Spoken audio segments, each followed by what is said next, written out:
આદિવાસી લોકોની જમીનના ભોગે ક્યાં સુધી ગુજરાતનો વિકાસ થતો રહેશે? ગુજરાતનો વિકાસ થાય છે એમાં ના નથી, પણ જે લોકોની જમીન ઉપર આ બધું જ થઈ રહ્યું છે એ લોકોનો વિકાસ ક્યારે? નમસ્કાર, નિર્ભય ન્યૂઝ સાથે હું છું રિદ્ધિ। આ સવાલ આજે એટલા માટે ઊભો થયો કારણ કે ગુજરાતની અંદર ઘણી બધી જગ્યા એવી છે કે જે જમીન ઉપર કઈ વિકાસ થયું છે, કોઈ વિકાસનું કાર્ય થયું છે, જ્યાં ટુરિસ્ટ પ્લેસ બન્યું છે, એ જે તમે જમીન જોવો છો તો એ જમીન છે આદિવાસી લોકોની। પણ આદિવાસી લોકોનો વિકાસ ક્યારે? આ સવાલ હજુ પણ થાય છે કારણ કે આદિવાસી લોકોને કહેવામાં આવે છે કે તમને આમનું વળતર મળી જશે, પણ હજુ સુધી ઘણા બધા લોકો એવા છે કે જેમને વળતર નથી મળ્યું। તો સવાલ એ છે કે ગુજરાતની અંદર ગુજરાતનો વિકાસ તો આટલો બધો થયો છે, પણ આ લોકોનો વિકાસ ક્યારે? કારણ કે જ્યારે વિકાસની વાત આવે છે ત્યારે હંમેશા આ લોકોને અડગા રાખવામાં આવે છે, પાયાની સુવિધા અહીંયા નથી આપવામાં આવતી। એમની જે ઘણા બધા વિસ્તાર એવા છે કે બાજુમાંથી જ નર્મદા નદી છે તે પસાર થાય છે, તેમ છતાં એમને પીવાનું પાણી નથી મળતું। અને આમની અંદર આપણે એવું કહીએ છીએ કે આપણા ગુજરાતનો વિકાસ થઈ રહ્યો છે। હવે અહીંયાથી સવાલ બીજો શરૂ થાય છે કારણ કે અરવલ્લીની અંદર ભિલોડાના લીલછા ગામે ગ્રામજનોએ વિરોધ કર્યો છે। બાયપાસ બનાવવાની વાત હતી અને બાયપાસ બનાવવાથી જમીનને નુકસાન થાય એમ છે, એટલા નુકસાની ભોગવવાનો વારો ખેડૂતોને આવે એમ છે, લોકોને આવે એમ છે, એટલો વિરોધ કરવામાં આવ્યો। એમની સાથે લીલછા, ખલવાડ અને મોહનપુર બાયપાસનો જે સખત અત્યારે વિરોધ થઈ રહ્યો છે, લોકો એવું પણ કહે છે કે આદિવાસીઓની મહામૂલી જમીનના ભોગે ક્યાં સુધી ગુજરાતનો વિકાસ થતો રહેશે?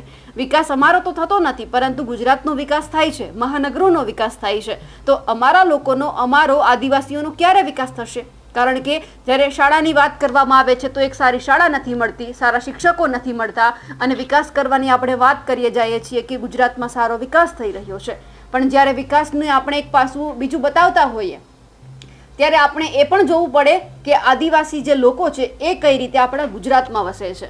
હવે સૌથી પહેલાં તો જે રીતે આ વિરોધ થઈ રહ્યો છે બાયપાસ રોડનો, ત્યાંના લોકો શું કહી રહ્યા છે, વિરોધ પ્રદર્શન કરી રહ્યા છે તે જોઈએ। મારું નામ ભરતભાઈ પારગી, હું ખલવાડનો રહેવાસી છું, ભૂતપૂર્વ સરપંચ છું અને એડવોકેટ છું। અમે અમારા ખલવાડ, લીલછા અને મોહનપુર થઈને જે બાયપાસ રોડ 168G સરકારનો જે આવી રહ્યો છે એની સામે અમે સખ્ત વિરોધ નોંધાવેલો છે અને અમે મામલતદારશ્રી, કલેક્ટરશ્રી અને સરકારશ્રીમાં વારંવાર રજૂઆતો કરી છે।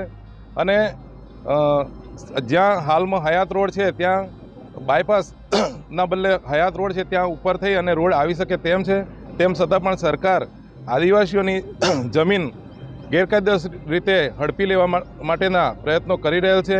ખરેખર એની સામે સખત અમને વિરોધ છે। અને બીજું કે આ વિસ્તાર 5મી અનુસૂચિત વિસ્તારમાં આવે છે, બંધારણમાં એના માટે સ્પેશિયલ જોગવાઈ કરવામાં આવી છે અને રૂઢિગત ગ્રામસભા જ્યાં સ્થાનિક લેવલે હયાત હોય ત્યાં એની મંજૂરી લેવાની હોય ત્યારે ગ્રામસભાની પણ મંજૂરી લેવામાં આવેલી નથી।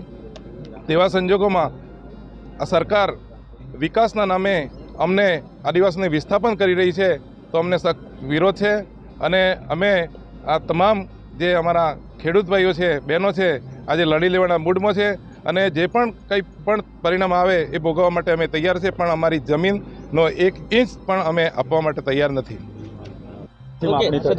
આજ રોજ ઈડર શામળાજીના ભિલોડાના બાયપાસ રોડ બાબતે નેશનલ હાઈવે ઓથોરિટી દ્વારા આજે માપણી અને સર્વે કરવામાં આવી રહ્યો છે। એ તમામ લીલછા, મઉ, નવલપુર અને ખલવાડના અસરગ્રસ્તો, ગ્રામજનો, આગેવાનોએ સદંતર વિરોધ નોંધાવ્યો છે। જાન દેંગે પણ જમીન નહીં દેંગેના નારા સાથે આજે અમે અસરકારક રીતે નેશનલ હાઈવે અધિકારી અને નાયબ મામલતદારશ્રીને અમે સખત શબ્દોમાં વિરોધ નોંધાવ્યો છે કે કોઈ પણ સંજોગોમાં અમે આ બાયપાસ બનવા દેવાના નથી। રાજ્ય સરકાર અને વહીવટીતંત્રને બે હાથ જોડીને વિનંતી કરીએ છીએ કે આદિવાસી સમાજ એ ગરીબ સમાજ છે, પછાત સમાજ છે, એ પીડિત શોષિત સમાજની પડ્યા પર પાટું મારવાનું નિર્માણ કરતી હોય તો સરકાર ત્યારે આ ફેર વિચારણા કરે। કોઈ પણ સંજોગોમાં અમે આ જમીન આપવાના નથી। અસરગ્રસ્તોને વિશ્વાસમાં લઈ અને કોઈ પણ કાર્ય કરવામાં આવે માટે અમારી લાગણી અંગે માગણી છે કે રાજ્ય સરકાર અને કેન્દ્ર સરકાર અને નેશનલ હાઈવે ઓથોરિટી અને પ્રાંત સાહેબ ફેર વિચારણા કરે એવી અમારી લાગણી અને માગણી છે। જાન દેંગે, જાન દેંગે। વિરોધ જબરદસ્ત થઈ રહ્યો છે. પોલીસનો ચુસ્ત બંદોબસ્ત ગોઠવી દેવામાં આવ્યો છે કારણ કે કોઈ અનિચ્છનીય ઘટના ન બને તે માટે પોલીસ પણ અહીંયા સજ્જ છે. પણ સવાલ હજુ એ જ છે કે ક્યાં સુધી સરકાર આ બધું કરતી રહેશે. જેમને સગવડ આપવાની છે, સુવિધા આપવાની છે તો આપવામાં નથી આવતી, પરંતુ જે મળ્યું છે એ પણ લઈ લેવામાં આવે છે. હવે જો આ જમીનની અંદરથી કે કોઈ બીજી વાત છે કે જમીન ઉપર જો બાયપાસ બનશે તો એ જ લોકોને નુકસાન છે, તો એમને સામે સરકાર શું આપવાની છે તે પણ સવાલ છે. જે રીતે આ વિરોધ થઈ રહ્યો છે તેમને તમે કઈ રીતે જોઈ રહ્યા છો કમેન્ટ કરીને ચોક્કસથી જણાવજો. સાથે જ અમારી નિર્ભય ન્યૂઝ ચેનલને લાઇક, શેર અને સબસ્ક્રાઇબ કરવાનું ભૂલશો નહીં. નમસ્કાર.